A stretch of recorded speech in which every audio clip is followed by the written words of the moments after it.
Hey guys, I'm Chameleonaire. Recently, I went to see Scream 6, and I've got to say that was a really good movie.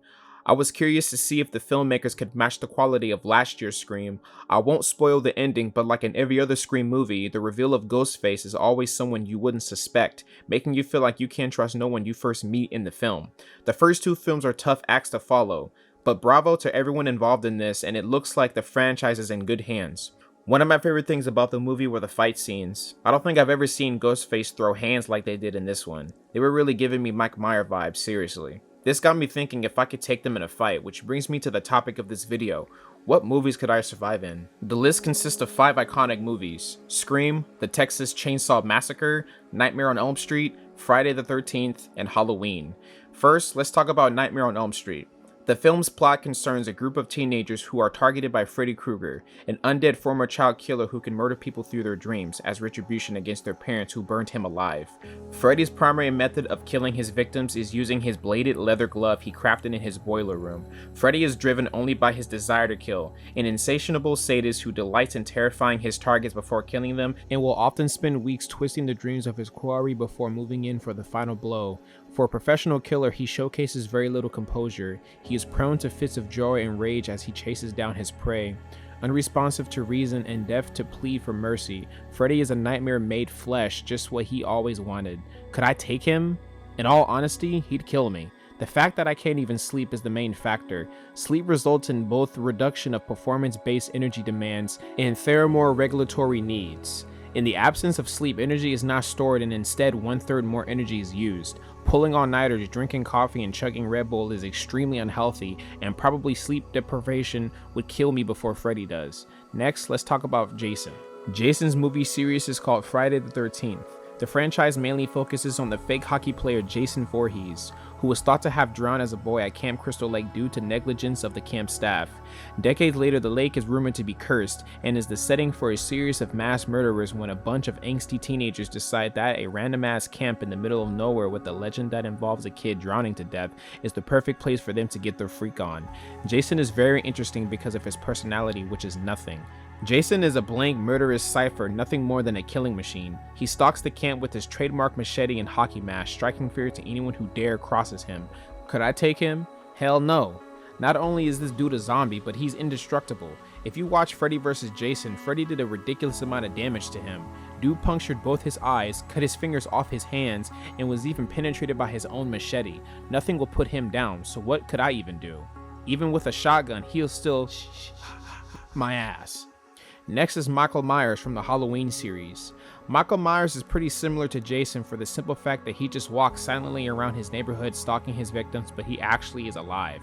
Only on Halloween where he'll go on his killing spree and dons the infamous white Captain Kirk mask and Dickie coveralls. What makes Michael Myers scary is how inhuman he is. His mask is devoid of emotion, feels no empathy for the people he kills.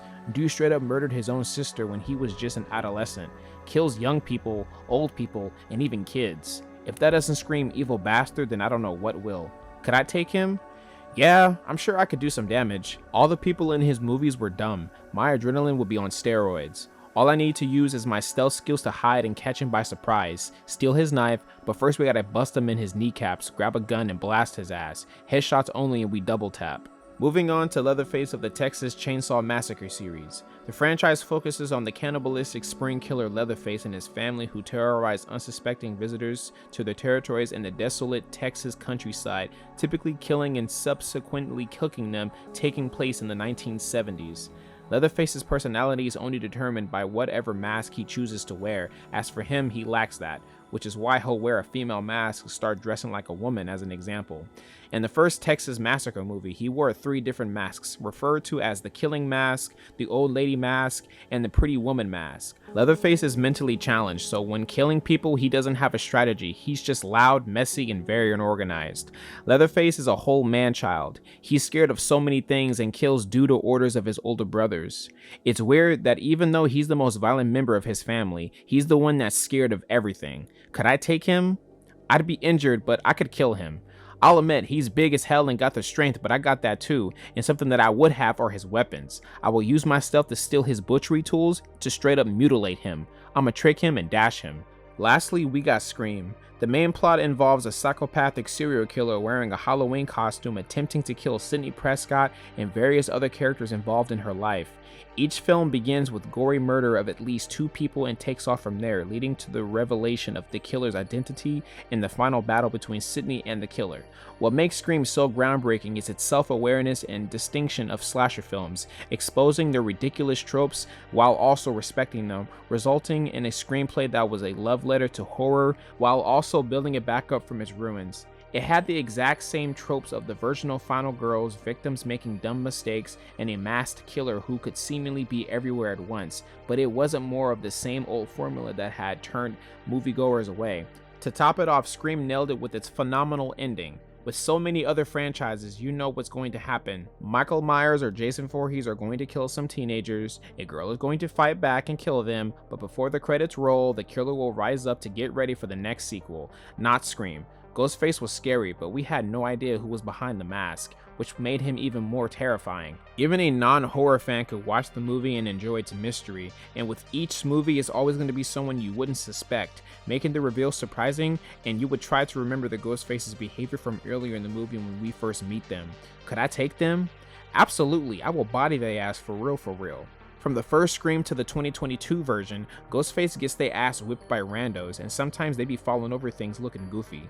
Not a sexist comment, but sometimes even the girls be beating up Ghostface, and normally the Ghostface is a guy, so I'd definitely manhandle his ass. All I gotta do is get him to drop his knife, put him in the walls of Jericho, and that's an easy dub.